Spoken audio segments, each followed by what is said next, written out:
우리 옆 사람하고 다시 한번 할렐루야 한번 인사해. 할렐루야. 인사를 자꾸 하라고 하는 이유가 있어요. 하나님께서 오늘 우리에게 주시는 말씀은 사도행전 2장 37절에서 41절 말씀입니다. 저희가 이 말을 듣고 마음에 찔려 베드로와 다른 사도들에게 물어 가로되 우리가 어찌할꼬 하거늘 베드로가 가로되 너희가 회개하여 각각 예수 그리스도의 이름으로 세례를 받고 죄 사함을 얻으라. 그리하면 성령을 선물로 받으리니 이 약속은 너희와 너희 자녀와 모든 먼데 사람 곧 주 우리 하나님이 얼마든지 부르시는 자들에게 하신 것이라 하고 또 여러 말로 확증하여 권하여 가로되 너희가 이 패역한 세대에서 구원을 받으라 하니 그 말을 받은 사람들은 세례를 받음에 그 이날에 제자의 수가 3,000이나 더하더라. 아멘.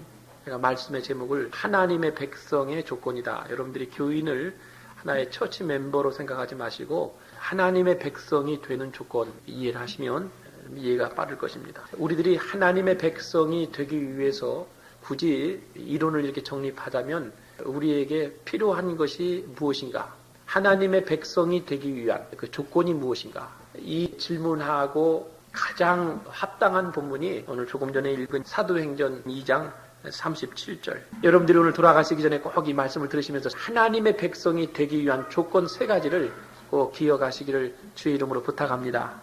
첫째는 누가 하나님의 백성이 될 수 있느냐? 회개하는 사람이어야 될 줄로 믿습니다. 꼭 머릿속에 꼭 기억하세요. 어떤 사람이 된다고요? 회개하는 사람이 하나님의 백성이 될 수 있는 조건이 됩니다. 회개하는 사람. 사람들이 가장 가기 싫어하는 곳이 있습니다. 어딜까요? 병원입니다. 왜 그런 거 아니? 만약 내 자신이 완전 무결한 그런 건강을 가지고 있어서 전혀 흠잡을 데가 없다고 하는 이런 자신이 내 속에 있다면 언제든지 병원에 가는 것 또는 의사를 만나는 것 절대 싫어할 이유가 없습니다. 병원에 가는 것이 두려운 가기 싫은 이유가 행여나 여기가 아파서 갔는데 또 이쪽이 또는 여기가 아파서 갔는데 또 이쪽이 이런 엉뚱한 진단하는 중에 혹시나 다른 질병이 하나라도 걸릴까 그런 문제가 발견될까 사실은 두려운 마음이 있기 때문에 이 병원 갈 때에 자신만만한 태도로 갈 수가 없는 겁니다. 마찬가지로 사람들이 왜 하나님 앞에 가기를 두려워할까? 인간이 왜 하나님 앞에 서기를 꺼려할까? 사람이 왜 하나님 앞에 서기를 두려워하느냐? 첫째는 로마서 1장 28절 보면 저희가 마음에 하나님 두기를 싫어한다 그랬어요. 사람 자체가 하나님을 섬기고 하나님 앞에 서는 것을 싫어합니다. 자체가 싫어해요.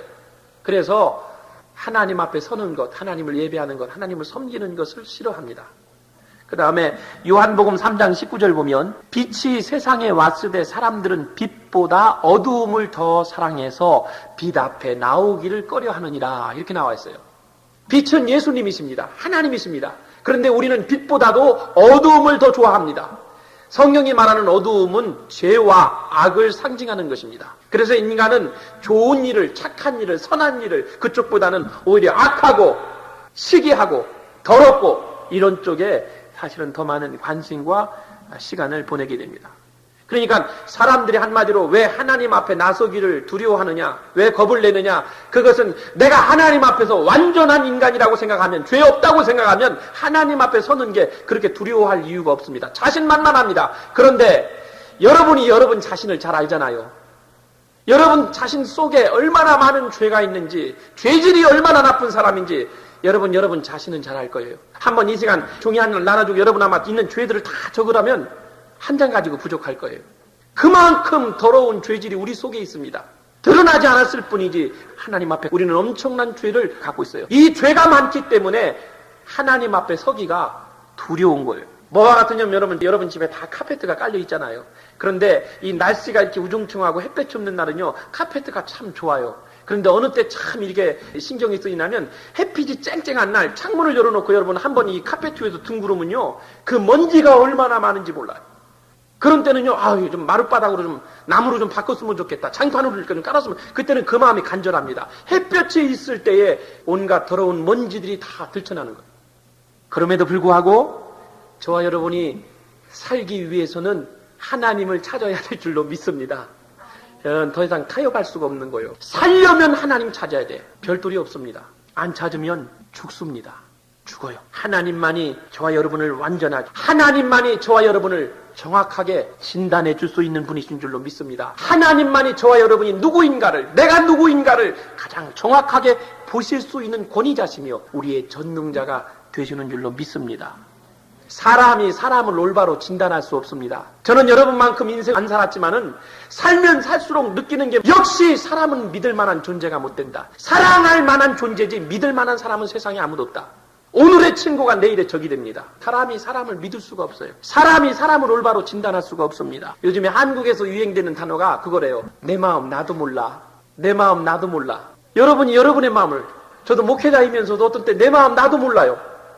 하물며 부부가 함께 20년, 30년을 살아도 아직도 내가 남편 마음 모르고 아직도 내가 아내의 마음을 모릅니다. 내가 30년, 40년을 살아도 아내 마음 모르고 남편 마음 모르는 걸 어떤 사람이 한자성어로 오리가 무를 물고 가고 있는 중이다. 그래서 오리무중이다.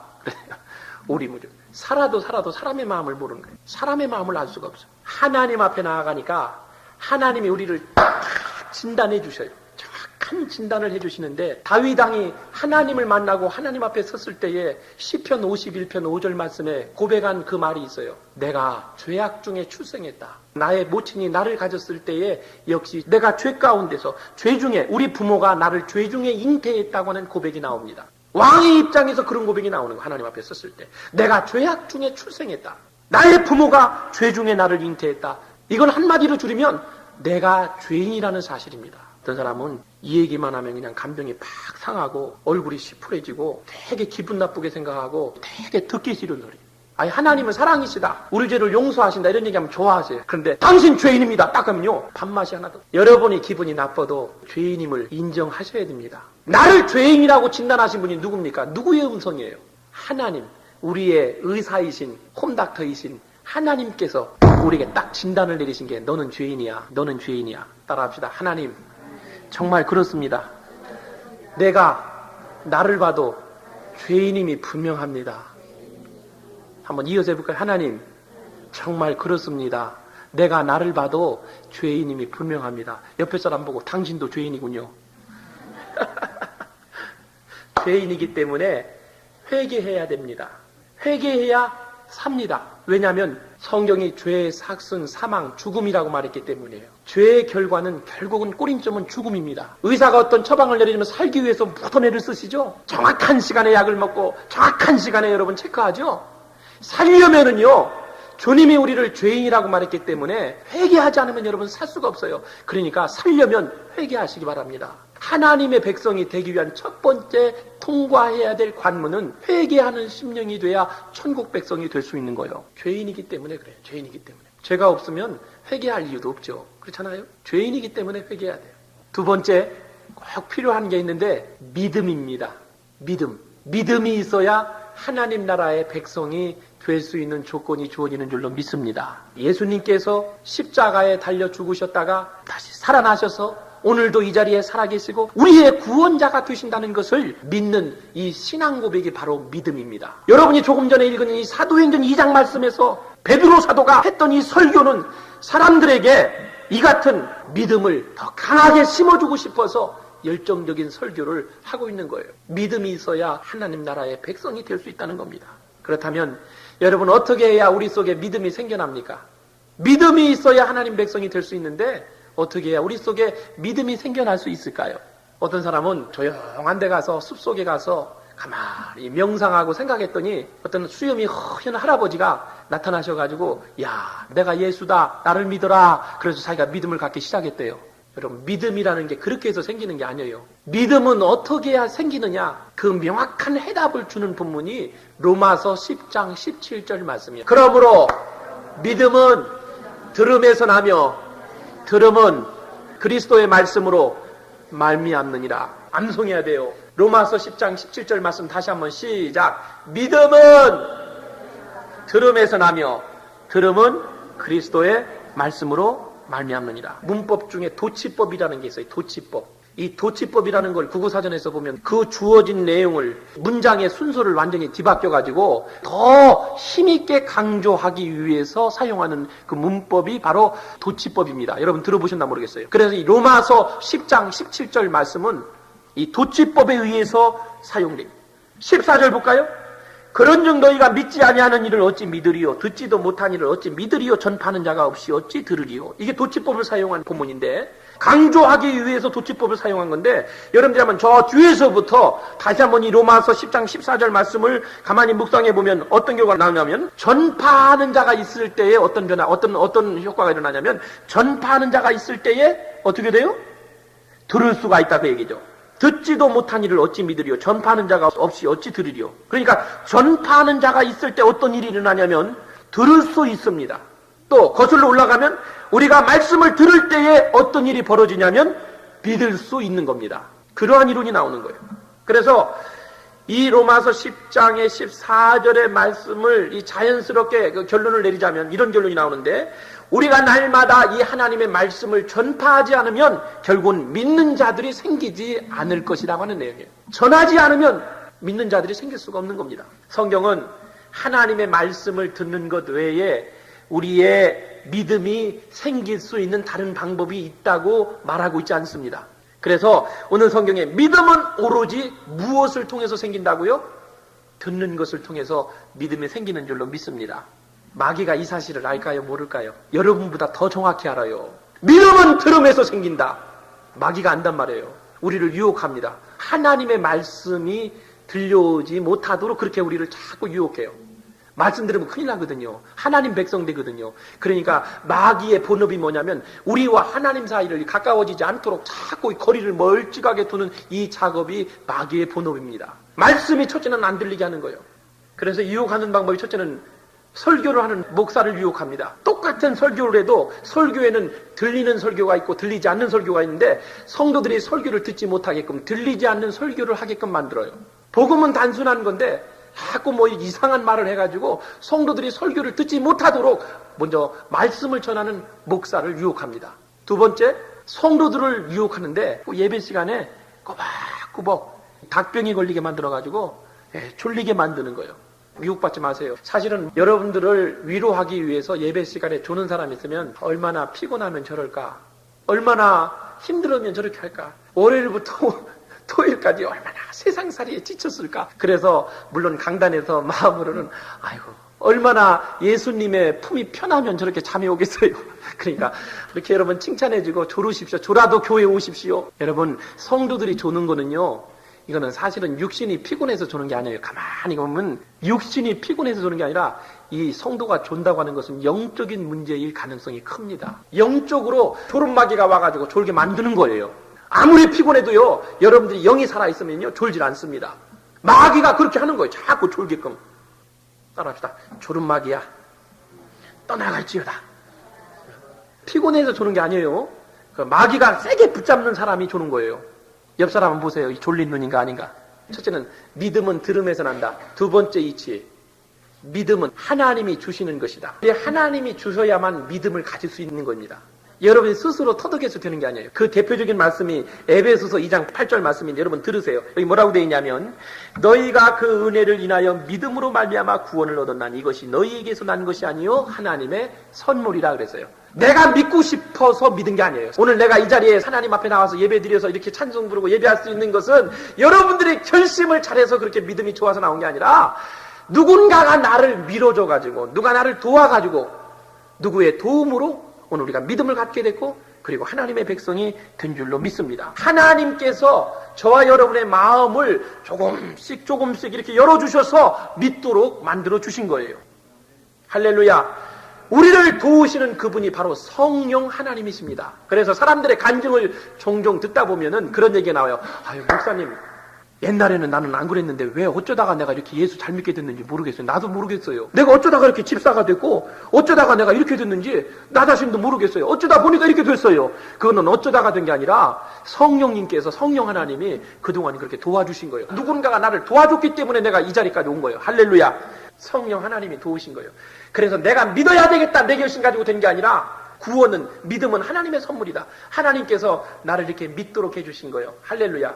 감사하잖아요. 어떤 분이 불행인지 행운인지는 모르겠는데 집안 형제, 딸 자식들까지도 5대양 6대주에 다 나가 산다는 거예요. 다 뿔뿔이 결혼해가지고. 가족들도 친척들로 나가서. 그래서 그분이 그런 삶을 살다가 몇 년 전에 정년퇴직을 하시고 이제 큰 마음을 먹고 여행 경비를 모아가지고 그리고 쭉 이렇게 돌아다니고 있는 중이시래요. 좀 편히 쉬고 싶어서 친척 집하고 형제들 집하고 자식들 집을 돌아다니는데 가는 데마다 교회 나가십시오. 예수 믿으십시오. 여기까지 왔는데도 여기서도 그냥 교회 나가십시오.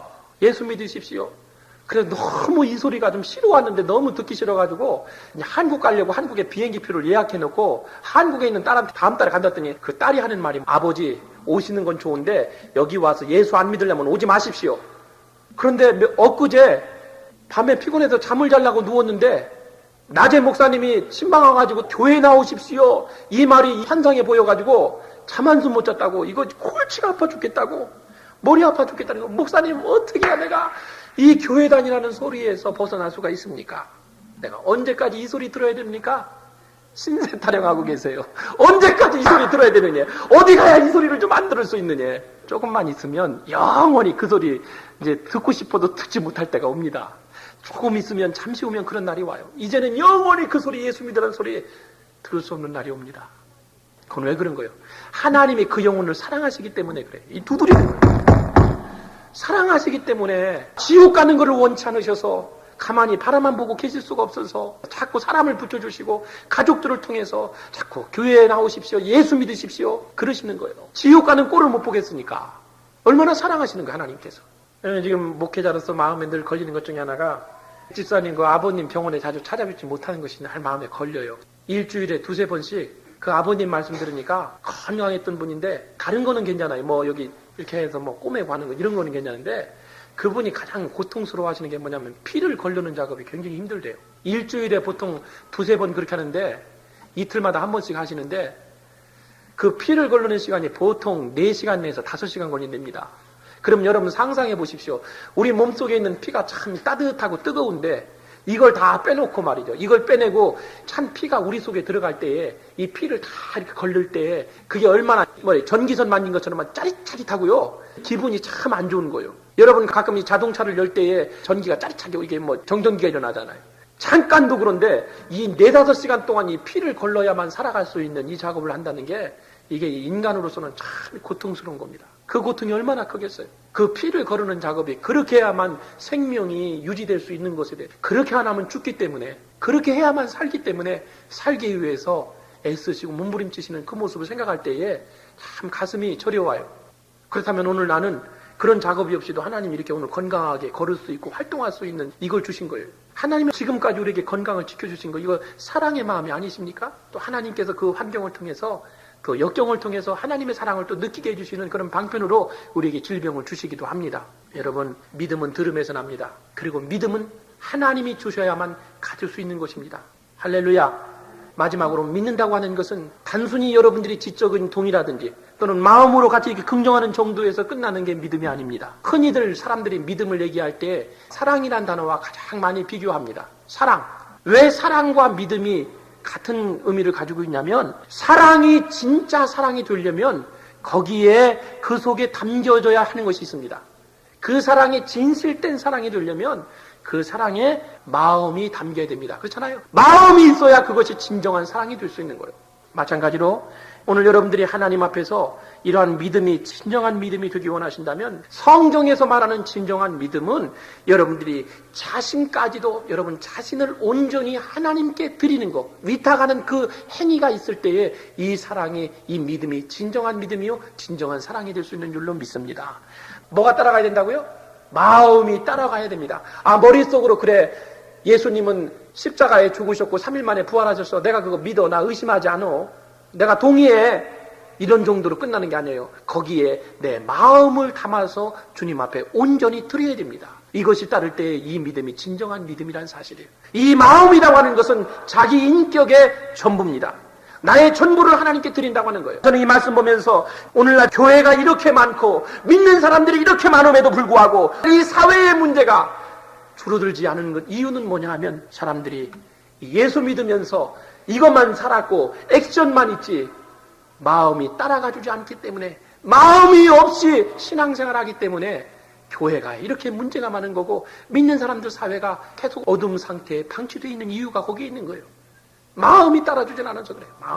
마음이 안 가니까 그 사람이 예수를 오래 믿어도 인격의 변화가 이루어질 수 없고 새로워질 수가 없는 거예요. 날마다 헌거. 마음이 안 가서 그런 거예요. 마음이. 여러분들이 진정으로 신앙생활 잘 하시려면 주님 앞에 마음을 좀 들이세요. 할렐루야. 마음이 따라가야 진짜 믿음이 될 수 있다는 거예요. 첫 번째, 믿음은 들음에서 난다. 두 번째, 믿음은 내 스스로 자유로 얻어지는 게 아니라 하나님께서 주신 선물이다. 세 번째, 믿음은 지적인 동의나 긍정적인 반응을 보인다고 믿음이 아니라 진짜 사랑은 마음을 담아야 되는 것처럼 내가 온전히 하나님 앞에 내 삶을 드릴 때에, 맡길 때에 그것이 진정한 믿음이 될 수 있다. 그래서 어떻게 하여야 하나님의 백성이 될 수 있다고요? 첫 번째는 회개의 마음이 있어야, 두 번째 믿는 마음이 있어야, 마지막 세 번째에 오늘 여러분 사도행전 말씀 가만히 보면 세례와 또는 침례를 받아야 하나님의 백성이 될 수 있는 자격이 주어지는 줄로 믿습니다. 회개나 침례, 회개와 신앙의 가시적인 그 상징이 바로 세례나 침례입니다. 가시적으로 눈에 보이는 그 의식이 바로 침례나 세례라고 하는 거예요. 여러분, 아이가 출생하면 호적에 올리잖아요. 물론 안 올리고도 살 수 있어요. 근데 호적에 등록해 놓으면 어디 가든지 합법적으로 도움을 받을 수 있고 의료보험 혜택도 되고, 요즘에 한국의 신문에 보니까 한국의 대학가에서 뭐 결혼식을 올리지 않고 동거하는 대학생들이 많대요. 돈 아끼기 위해서. 그래도 가능하대 그것이. 그런 사고가 자꾸 들어옵니다. 그런데 물론 결혼하지 않고 살아도 부부고 결혼식을 해도 부부지만, 그러나 기왕이면 결혼식을 올리고 살면 떳떳하고 당당합니다. 그렇잖아요, 여러분. 결혼식을 올리든 안 올리든 본인 마음이에요. 또 합법적으로 부부입니다. 부부의 삶을 살아요. 그런 의미를 가지고 있어요. 그런데 결혼식을 하면 정식으로 부부가 되는 거예요. 마찬가지로 예수 믿는 사람이 침례나 세례를 안 받아도 물론 하나님 백성 구원받을 수 있어요. 그러나 성경에 너희가 사람들 앞에서 나를 시인하면 나도 너희를 시인하리라. 사람들 앞에서 너희가 나를 시인하면, 이 시인하는 작업의 그 표시가 세례요 침례입니다. 물론 두 가지 다 같은 의미를 가지면 엄밀히 말하면 달라요. 세례는 뭐냐 하면, 여러분들 중에서도 세례 받으신 분들이 있는데, 세례를, 담임 목회자가 세례를 줄 때 세례의 의미는 뭐냐면 물로서 이렇게 찍어주잖아요. 물은 뭐냐면 죄의 씻음을 상징합니다. 이 성경에서 물이라고 하는 것은요, 이게 사람의 더러운 것을 씻어내는 것을 상징합니다. 그러니까 내가 세례를 받았다, 그건 뭐냐면 예수 그리스도의 보혈로, 그것은 내 모든 죄를 씻음 받는 거, 사함 받는 거, 그것을 상징하기 때문에 이 세례의 의식은 그렇게. 침례의 의미는 뭐냐 하면 내가 완전히 물속에 완전히 잠기잖아요. 완전히 사람이 물속에 잠궈놨다가 다시 끌어냅니다. 그건 뭐냐면 이 물속에 잠기는 것은 죽음을 상징하는 거예요. 죽는 거예요. 예수 그리스도와 함께 내가 십자가에 장사되는 거예요. 장사됨을 의미합니다. 그리고 다시 꺼냄을 받는 거, 물속에서 다시 건짐을 받는 거는 내가 다시 그리스도와 함께 3일 만에 부활하는 거, 다시 살아나는 거. 그리스도와 함께 죽었다가 장사되었다가 그리스도와 함께 다시 살아나는 개념이 침례라는 개념에 있는 겁니다. 그러니까 죄 씻음을 받는다, 또 내가 그리스도와 함께 부활한다, 이것도 같은 내용이에요. 물론 방법은 다르지만 영적으로 같은 의미를 가지고 있습니다. 하나님의 백성으로 다시 태어나는 것을 의미하는 거예요. 하나님의 백성이 되기 위한 조건 중에 첫 번째, 회개하는 마음이 있을 때 이것이 가능하고, 두 번째, 믿음이 있어야 이것이 가능하고, 세 번째, 침례나 세례 의식이 있을 때 이것으로 나의 믿음을 표현하는 거기 때문에, 하나님 앞에서의 나타나는 의식이기 때문에 그것으로 내 신앙이 고백. 너희가 성경에 로마서 10장에 말씀, 입으로 시인하고 마음으로 믿으면 의에 이른다. 그래서 우리가 신앙생활 내 혼자 하는 것도 중요하지만 사람들 앞에서나 하나님 앞에서 내가 드러내놓고 또는 내가 인정해 주는 것, 이것을 하나님이 우리에게 원하시는 줄로 믿습니다. 할렐루야. 그래서 우리가 조금 때로는 창피한 감도 있지만은, 무겁기도 하지만 성경책을 다 우리가 이렇게 들고 다니는 이유가, 물론 성경을 갖고 다니지 않아도 내가 예수 믿죠. 그러나 성경을 딱 갖고 다니면 그래도 내가 이렇게 하나님을 믿는 백성입니다, 내가 그리스도인입니다 하는 이 증명이 확실하게 자기에게 그 소속이 분명해지고 확신이 차잖아요. 성경을 가지고 다닐 때 하고 안 다닐 때 하고. 그러니까 여러분, 가능한 한 아직까지 침례나 세례를 받지 않으신 분들이 있으면 그것을 이 속에 있는 마음을 호적에 좀 올리셔서 등록하시고, 그 믿음의 의식의 표현으로 상징으로 한번 그리스도 앞에서 하나님 앞에서 침례와 세례를 받으시기를 바랍니다. 그게 중요해요. 오늘 이 세 가지를 잘 명심하셔서 하나님의 백성으로서 전혀 결함이 없는 그러한 완전한 신실한 주의 백성들이 되시기를 주의 이름으로 축원합니다. 우리 1, 2분 동안만 반주에 맞추어서 하나님 혹시 내게 부족한 것이 있습니까? 하나님의 백성이 되기 위해서 회개하는 마음 또는 믿는 마음 또 아직까지 침례나 세례를 받지 못한 것 받을 수 있는 기회 주시고 또 주님의 하늘 생명책에 기록되어지는 그러한 백성들이 되게 해주십시오. 그리고 회개할 마음을 주십시오. 우리 한 1, 2분 동안 같이 통성으로 기도하십시다. 고마우신 하나님, 오늘 우리에게 귀한 말씀을 주신 것을 감사합니다. 하나님의 백성이 되기를 원합니다. 이것은 내가 결심해서 되는 것이 아니고 하나님의 선물로 주어진 것입니다. 우리를 얼마나 사랑하시기 때문에 우리에게 이런 믿음을 주셨습니까? 우리를 구별해 주셨습니까? 하나님 감사합니다. 오늘도 주님 앞에 날마다 감사한 마음 가지고 신앙생활하게 해주시고 아버지 특별히 우리 속에 회개하는 마음이 있을 때에 주의 백성이 될 수 있습니다. 우리는 죄인입니다. 죄 가운데 출생했습니다. 이 죄 문제를 해결하기 위해서는 우리가 하나님 앞에 나는 죄인입니다 하는 아버지 회개하는 심령이 있을 때에 하나님의 백성이 될 수 있습니다. 우리가 좀 거북하더라도 죄인임을 인정할 수 있는 그런 믿음을 주시고 또 하나님의 말씀으로 날마다 들으면서 우리의 믿음이 성장하게 해주시고 그리고 침례와 세례 의식을 통해서 거룩한 하나님의 백성이 되어지게 주님 인도해 주시옵시며 참으로 우리 마음으로 주님을 사랑하고 마음으로 주님을 믿을 수 있는 귀한 백성들 다 되게 해 주시옵소서. 우리의 부족한 것을 깨닫게 하시고 그래서 온전한 믿음을 소유해서 하나님의 백성으로 부끄러움 당하지 않도록 하나님께서 축복해 주시옵소서. 주님 고마우신 하나님, 저희들이 무엇이 간데 이토록 사랑해 주셔서 하나님을 믿을 수 있는 마음을 주신 겁니까? 오늘 우리에게 믿음 주심을 감사합니다. 구원받은 백성들입니다. 무의미하게 이 세상을 살아가지 않게 하시고 전파하는 자가 없을 때 듣는 자들도 없습니다. 우리들도 주의 사랑을 받은 백성들이오니 하나님은 모든 백성이 구원받기를 원하시는 줄로 믿사오니 받은 그 사랑과 이 확신을 우리만 간직하고 있을 것이 아니라 때를 얻든지 못 얻든지 복음을 증거하고 복음을 나타내고 복음을 사랑하고 하나님의 말씀에 귀를 기울임으로 우리의 믿음이 성장해 갈 수 있도록 주님 도와주시옵소서. 그리고 할 수만 있으면 세례와 침례의식에 동참하게 해주셔서 하나님의 백성으로 등록되어지는 그러한 아버지 절차를 밟게 해 주시옵소서.